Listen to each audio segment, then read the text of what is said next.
Hello అండి, welcome back to my channel Ammu's kitchen magic. ఈరోజైతే మసాలా వంకాయ చూపించబోతున్నాను.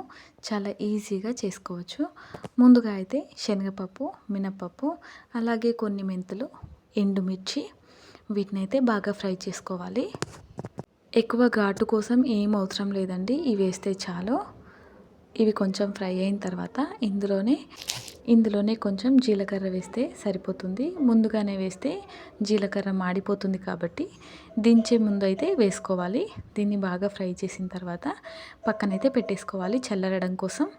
ఇప్పుడు నేను వంకాయలను అయితే తీసుకున్నాను. ఇవి పొడవు వంకాయలు నల్లటివి. వీటిని ఇలా మధ్యలోకి చీల్చాలి. ఇది చల్లారిన తర్వాత మిక్సీ పట్టేసుకొని ఇందులోనే సరిపడా కారం, ఉప్పు, అలాగే ధనియా పౌడర్, గరం మసాలా, పసుపు ఇవన్నీ వేసుకొని బాగా కలిపేసుకొని ఇందులో కొన్ని వాటర్ యాడ్ చేసి మళ్ళీ బాగా కలిపేసుకోవాలి. చూడండి, ఈ విధంగా అయిన తర్వాత ఈ విధంగా అన్నిటికైతే మసాలా పెట్టేసి పక్కన పెట్టేసుకోవాలి. ఇంకా ఒక బాండీ పెట్టేసుకొని 2 టేబుల్ స్పూన్ ఆయిల్ అయితే వేసుకోవాలి. ఇందులో కచ్చపచ్చగా దంచిన ఎల్లిపాయల్ని వేసి కొంచెం ఫ్రై చేస్తే చాలు. కొంచెం పచ్చివాసన పోతుంది కదా, అంతవరకు ఫ్రై చేస్తే చాలు. ఇందులోనే 2-3 రెమ్మల కరివేపాకు వేసుకోవాలి. అవి బాగా ఫ్రై అవ్వాలి. అప్పుడే కర్రీ చాలా టేస్టీగా ఉంటుంది. ఇప్పుడు మనము స్టఫ్ చేసి పెట్టుకున్న వంకాయల్ని మొత్తము ఇందులో వేసేయాలి. ఈ వంకాయలను అయితే ఒకసారి కలిపేసుకొని అలా మూత పెట్టేసుకోవాలి. ఎక్కువగా కలపకూడదు, ఎందుకంటే దీంట్లో ఉన్న ఆవిరిపోతే వంకాయలు ఉడకవు. సో ఒకసారి కలిపేసి మూత అయితే పెట్టేసుకోండి. ఒక 2 నిమిషాల తర్వాత చూడండి, కొద్దిగా అయితే మగ్గిపోయింది. తర్వాత మనం స్టఫ్ చేసి పెట్టుకోగా మిగిలిపోయిన మసాలాని ఇందులోనే వేసేయాలి.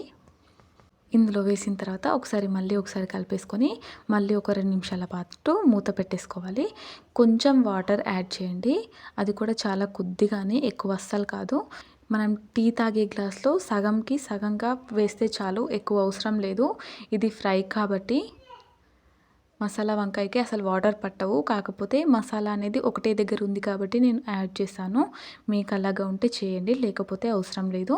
ఇప్పుడు మళ్ళీ ఒక 10 నిమిషాల పాటు మూత పెట్టుకోండి. అది కూడా చాలా లో ఫ్లేమ్లో పెట్టుకోండి. చూడండి, 10 నిమిషాల తర్వాత కర్రీ అనేది రెడీ అయిపోయింది. ఈ మసాలా వంకాయ పప్పు వంచుకైతే చాలా బాగుంటుందండి. ఫైనల్గా కొత్తిమీర వేసేయండి, అంతే. వీడియో నచ్చితే ఒక లైక్ కొట్టండి. కొత్తగా చూస్తున్న వాళ్ళైతే సబ్స్క్రైబ్ చేయండి. Thanks for watching. బాయ్.